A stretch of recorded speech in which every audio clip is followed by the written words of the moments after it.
రక్షకుడైన యేసుక్రీస్తు నామములో మా పరమ యెరూషలేం మినిస్ట్రీస్ ద్వారా హృదయపూర్వకమైన వందనాలు తెలియజేస్తున్నాం. దేవుడి వాక్యము ఈ పూట ఇర్మియా గ్రంథం 24వ అధ్యాయం 5వ వచనం. ఇశ్రాయేలు దేవుడైన యెహోవా ఆజ్ఞ ఇచ్చినదేమనగా, వారికి మేలు కలగవలెనని ఈ స్థలములో నుండి నేను కల్దీయుల యొక్క దేశమునకు చెరగా పంపు యూదులను ఒక మంచి అంజూరపు పండ్లు లక్ష్య పెట్టినట్లు లక్ష్య పెట్టుచున్నాను. ఈ వాక్యములో అంజూరపు పళ్ళు, ఒక మంచి అంజూరపు పళ్ళు లక్ష్య పెట్టినట్లు నేను మిమ్మలను లక్ష్య పెడుతున్నాను. లక్ష్యము అనేది గురి, వారు వెళుతున్నటువంటి గురి. ఇర్మియాతో ఒకసారేమో కొండలు తయారు చేసే వాళ్ళ దగ్గరికి వెళ్ళమని చెప్పాడు, ఒకసారేమో గంపల దగ్గరికి వెళ్ళమని చెప్పాడు. కొండల దగ్గరికి వెళ్ళినప్పుడు ఒక పాఠం నేర్చుకున్నాడు. అయ్యా, అక్కడ సారె పైన కొండ మరి తీస్తున్నప్పుడు వడిలిపోయింది, మరలా దాన్ని సరిచేసి సారె పైన పెట్టాడు.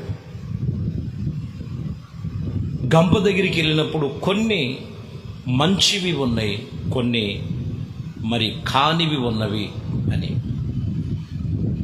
ప్రభు ఈరోజు ఇక్కడ చెబుతున్న మాట, ఒక మంచి అంజూరపు చెట్లును ఫలములను నేను లక్ష్య పెట్టినట్లు మిమ్మల్ని నేను లక్ష్య పెడతాను. నా గురి. ఈరోజు ప్రభు నిన్ను లక్ష్య పెడుతున్నాడు.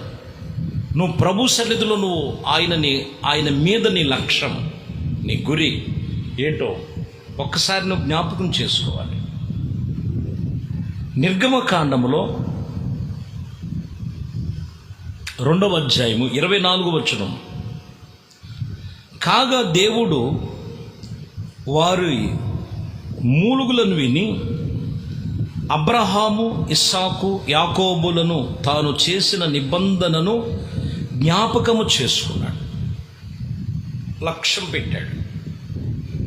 25లోకి వచ్చేలకే దేవుడు ఇశ్రాయేలులను చూచి దేవుడు వారి యందు లక్ష్యముంచెను.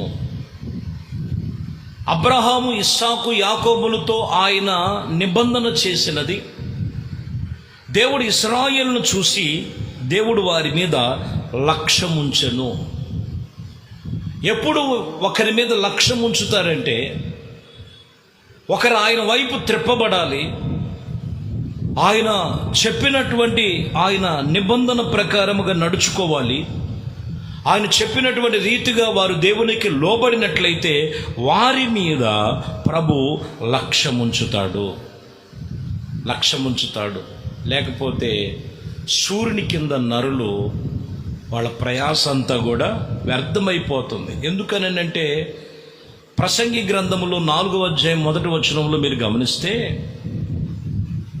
పిమ్మట సూర్యుని కింద జరుగు వివిధమైన అన్యాయపు క్రియలను గురించి నేను యోచించి తిని, బాధింపబడిన వారు ఆదరించే దిక్కులేక కన్నీళ్లు విడుచుచుందురు, వారిని బాధ పెట్టువారు బలవంతులు గనుక ఆదరించేవాడు ఒక్కడైనా లేడని చెప్తున్నారు. సూర్యుని కింద మనుషుడు వారి యొక్క పరిస్థితులు ఎలా ఉన్నాయంటే, నానా విధమైనటువంటి బాధలలో, వేదనలో, నానా విధమైనటువంటి ఇదిగో వారు ఆదరణ లేక దిక్కు లేకుండా ఉన్నారు. మనుషులను లక్ష్య పెడుతుంటారు కొందరు, లోకములో ఉన్న కొన్ని పరిస్థితులు లక్ష్య పెడుతుంటారు. నువ్వు దేవుడి మీద లక్ష్యం ఉంచు. నీ లక్ష్యం ఏంటి? నీ గురేంటి? ప్రభు మీదే. ప్రభు చెప్పినటువంటి దైవ సన్నిధిలో దైవ వర్తమానము ద్వారా దేవుని వాక్యము వైపు నువ్వు త్రిప్పబడి ఆయన వైపు నువ్వు తిరగాలి, లోకం వైపు కాదు. సూర్యుడి కింద నరుడు నానా విధమైనటువంటి బాధలు, తిప్పలు, నానా విధమైన పరిస్థితులు ఉన్నాయి. అక్కడ కాదు నీ లక్ష్యం. జీవము కలిగిన దేవుడి మీదే లక్ష్యం ఉంచాలని లేఖనం ఇక్కడ చెప్తున్న మాట. రాజుల గ్రంథములో 13వ అధ్యాయం 23వ వచనములో, కానీ యెహోవా వారి మీద జాలిపడి వారి యందు దయ చూపించి అబ్రహాము, ఇస్సాకు, యాకోబులు తన చేసిన నిబంధనను బట్టి వారి యందు లక్ష్యము నిలిపెను. వారిని నాశనము చేయనొల్లక వారిని ఇప్పటి వరకు దేవుడు వాక్యము చెబుతున్న మాట, దేనికి లక్ష్యం ఉంచాడంటే వారిని నాశనము చెయ్యక వారి మీద జాలి చూపించి అబ్రహాము, ఇస్సాకు, యాకోబులతో నిబంధన చేసిన దేవుడు లక్ష్యం ఉంచాడు. ప్రభునందుకురా సర్వ మానవాళ్ళారా, ప్రభు సన్నిధిలో ప్రభు సర్వ మానవ జీవితాన్ని ప్రభు వైపు ఆకర్షించబడి ఆ గురి యొద్దకు మనం పరిగెత్తాలి. లక్ష్యం ఏంటి? నీ లక్ష్యం ఏంటి? లక్ష్యం లేక నిర్లక్ష్య పరిస్థితులు పరుస్తున్నటువంటి పరిస్థితులు, దేవుడంటే లెక్క లేదు, దేవుడంటే భయభక్తులు లేదు, దేవుడంటే లోబడేటువంటి తత్వము కొందరికి లేదు. నీ లక్ష్యం ఏంటి? ఆయన లేకుండా ఏది కలగలేదు. సమస్తం ఆయన మూలముగానే కలిగినది. ఆయనకు లోబడాలి. ఆయన ఎవరు అని అంటే ద్వితీయోపదేశ కాండములో 10వ అధ్యాయం 17వ వచనములు చూస్తే, ఏలయనగా నీ దేవుడైన యెహోవా పరమందున్న దేవుడు, పరమ ప్రభు అయ్యున్నాడు. ఆయన మహాదేవుడు, పరాక్రమవంతుడు, భయంకరుడైన దేవుడు. ఆయన నరులను ముఖములను లక్ష్య పెట్టువాడు కాదు. నరుల ముఖము చూసి లక్ష్య పెట్టేవాడు కాదు. ఓ చదువుకున్నోడు, బలమైన వాడు, ఇంకొకరు అనేది ఏమీ లేదండి.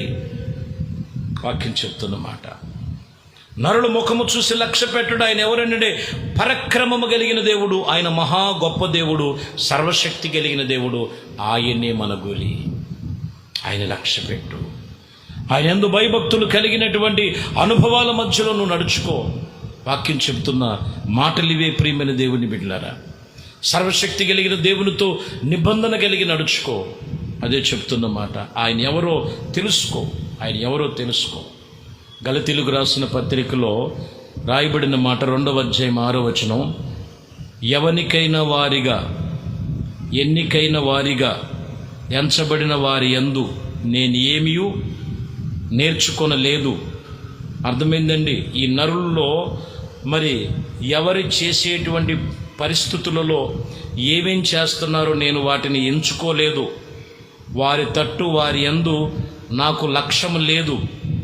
వారి మీద నేను మనసు పెట్టలేదని చెప్తున్నాడు. ఖచ్చితంగా చెప్తున్న మాట. దేవుడు నరుడి విషయంలో చూడుడు. ఇదిగో ఏ విషయంలో కూడా వారు నాకేమీ ఉద్దేశింపలేదు. ఈయన ఉద్దేశం ఏంటి? దేవుడి మీదే. ఆయనే నా గురి గమ్యం. వాళ్ళు ఎలా చేశారు? ఎంత గొప్ప చదవరైనా కావచ్చు, ఎంత అందచందాలు కలిగిన వాళ్ళు కావచ్చు, ఎంత బలమైన వాళ్ళు కావచ్చు, నరులను కాదు లక్ష్య పెట్టాల్సింది. నరులను చేసిన దేవుడు, భూమి ఆకాశమును సమస్తము చేసిన దేవుణ్ణి లక్ష్య పెట్టు. నీ ఉద్దేశం దేవుడి మీద నిలుపుకో. ఇదే చెప్తున్న మాట దైవజనుడు పౌలు గారు చెప్తున్నారు. దేవుడి మీద లక్ష్యం ఉంచు. నీ గురి గమ్యం ఆయనే. ఆయన వైపు తిరుగు. ఆయన మీద లక్ష్యం ఉంచు. దేవుడు ఆయన కృపా కనికరము కలిగిన దేవుడు. ప్రార్థన చేద్దాం. ఒక తీర్మానం చేసుకో. నీ లక్ష్యం ఏంటి? లోకములో నిర్లక్ష్యముగా ఉన్నావేమో, బలహీనంగా ఉన్నావేమో. దేవుడు పరాక్రమము కలిగిన దేవుడు, బలమైన దేవుడు, సర్వశక్తి కలిగిన దేవుడు. ఆయన మీద నీ లక్ష్యం, ఆయనే నా గురి. ప్రార్థన చేద్దాం. ప్రేమ స్వరూపి దయగలిగిన మా ప్రభువా, నీ శ్రేష్టమైన నామానికి స్తుతి స్తోత్రాలు చెల్లిస్తున్నాం. ఈ ఉదయకాలం మా గురి గమ్యము నీవే. మా లక్ష్యము నీవే. లోకం వైపు చూడక, మనుషుల ఆలోచన వైపు చూడక, నరులు ఏపాటి వారయ్యా, వారి ముఖములను చూసి, వారి ప్రవర్తనను చూసి, వారి యొక్క వ్యర్థమైన వాటిని చూడక, ఆత్మ సంబంధముగా మీతో నడుచుకునే కృపలో ప్రతి ఒక్కరిని కూడా మీ చేతులకు అప్పగిస్తున్నాం తండ్రి. మీ చిత్తము చొప్పున, మీ వాక్యము చొప్పున ప్రతి ఒక్కరూ మీ వైపు ఆకర్షించబడి, ఇదిగో నేను ఆత్మ సంబంధమైన కృపలో స్థిరపరిచి మీ మీదే గురి పెట్టుకొని లక్ష్యముంచి ప్రార్థన చేస్తున్న ప్రతి కుటుంబం మీ దీవెనలు ఆశీర్వాదాలతో నింపమని యేసుక్రీస్తు నామములో ప్రార్థించి వేడుకొనుచున్నాము తండ్రి. ఆమేన్. ప్రభు మిమ్మల్ని దీవించి ఆశీర్వదించునుగాక. ఆమేన్.